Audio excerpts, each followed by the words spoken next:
mountains and high, treacherous peaks. This is where Kiannatah had lived all his life, where he'd been born, and it was the only home he'd ever known.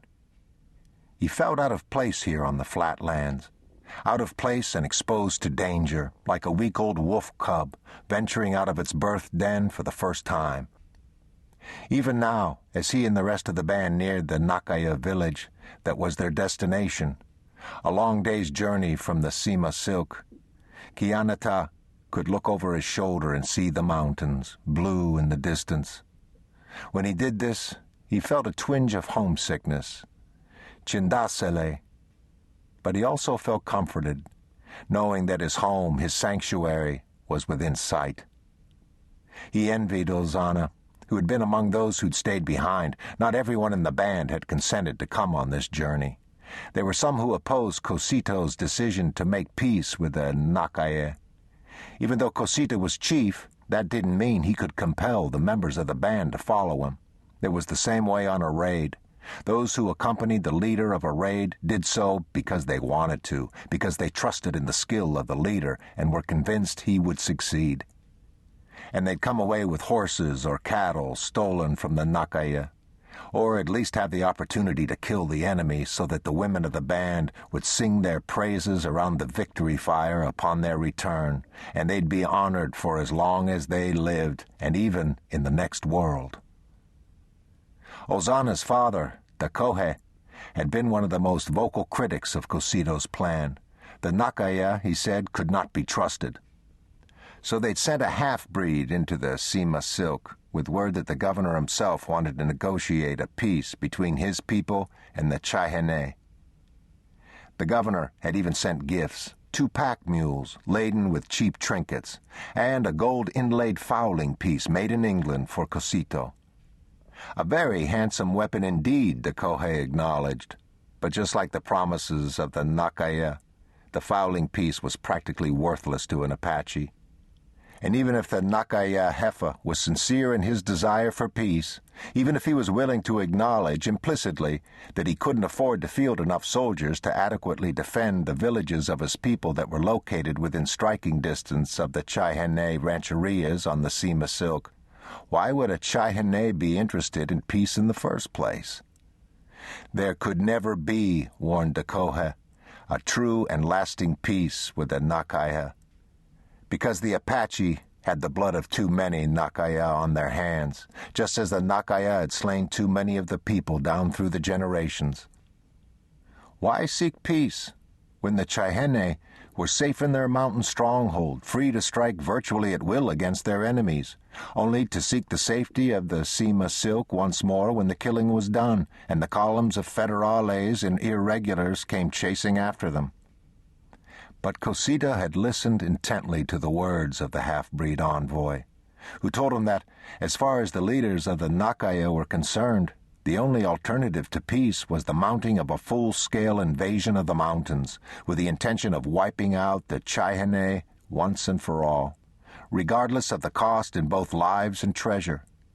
It'd be cheaper in the long run to do this than to try to protect the Nakaya people forever from the Apache scourge. Cosito listened and believed. In his heart, he was sick of war. He'd lost 2 sons in the fight against the Nakaya, and he had often dreamed of the day when he would no longer have to listen to the wailing of the wives and mothers when a raiding party returned with their dead. It wasn't that Cosito feared death or the Nakaya. No one questioned his courage. But in recent years he'd begun to reevaluate the traditional Chihene approach to others, a category that included anyone who wasn't born Chihene. The approach had always been to wage war. The Chihene had fought the Comanches, the Navajo, the Spaniards, the Mexicans, and recently even the Americans. From the Chihene point of view, this was their land and always had been, and anyone else who tried to live on it or even pass through it without their permission was Inda, an enemy. Little wonder, then, that the Chihene were feared and distrusted by their neighbors. Little wonder that the Nakaya called them also Los Barbaros. Cosito had done his share of Apache violence. Now, though, he was thinking there had to be a better way. The numbers of his people were dwindling. If things continued on their present course, soon the Chihene would be no more. Filled with hatred and the Heshke, the killing rage, the young Broncos didn't worry about such things. But Cosito was graying and, as older men do, had begun to contemplate his legacy and the future of his people after he was gone. In battle, the Apache usually won. An Apache wouldn't ordinarily engage an enemy unless he knew in advance that the odds were on his side. So, they won the battles, but they were losing the war. There'd never been many of the people. These days, though, there were so very few. Cosito had sired 3 sons. 2 were dead, killed in battle at the hands of the Nakaya. His other son had given him 2 grandchildren. They were the one source of unadulterated delight in Cosito's world. If the other 2 sons had lived, how many grandchildren might they have produced for him? And so, the people grew fewer and fewer in number with every passing year. Cosito hated the Nakaya as fiercely as anyone else in his band, but he was willing to listen to the proposal for peace.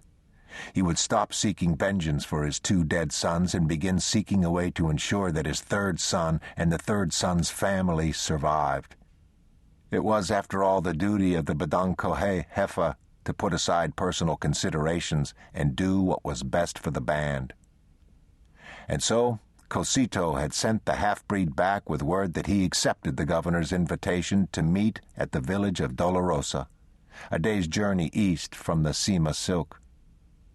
The governor had given his word that the Apaches would be free to come and go unhampered. Cosito didn't necessarily trust the governor's word, but he accepted the risks. So had 39 other Bedonkohe, 18 men, 12 women, and 9 children. Though he'd have preferred that the women and children had stayed behind in safety, Cosito knew their presence was beneficial. It would serve to allay the fears of the Nakaya, who knew from experience that the Apache never brought his women and children with him on a rampage. The men who accompanied Cosito, including Kiannatah's father, did so of their own free will, fully cognizant of the chance they were taking. Some had left their families behind. Kiannatah's father had wanted to do that, but Kiannatah's mother had insisted on coming along. Later, when he reflected on the events that transpired at Dolorosa, Kiannatah wondered if perhaps his mother had had some sort of premonition, had realized that this might be the end of her time with the man she loved, and for that reason had resolved to spend every moment by his side. As for Kiannatah, his father explained what was going on to him. He didn't keep anything from his son. Besides, Kiannatah had demonstrated an understanding of the realities of life that was very mature for a boy his age. Kiannatah's father didn't think it right for an Apache to try to shelter his children from the truth about the world. He'd have told Kiannatah's sister, too, except she was too young to understand. Still an infant, she traveled in a choach, a carrying cradle strapped to the back of Kiannatah's mother. Thus, when the band of Bedonkohe Apaches reached a high spot from which they could see the village called Dolorosa, Kiannatah could look upon the place and realize the grave dangers for himself and for his loved ones that might lurk there. He was also aware of a vague, undefined sense that, whatever did transpire in the hours to come, it would be of no small importance, that his life, if he lived, would be forever changed. There was no visible sign of danger. All seemed peaceful in Dolorosa. From his vantage point, Kiannatah could see the small adobe structures in the shade of tall old elms that grew along a stream, the same stream that supplied water for irrigation ditches that nurtured the dusty fields of maize and beans that would ordinarily have been tended by the people of Dolorosa. But there was no one in the fields today. Kiannatah noticed something else was missing. He could neither see nor hear any dogs. Every Apache knew that that the Nakaya villages depended on their dogs to warn them of the approach.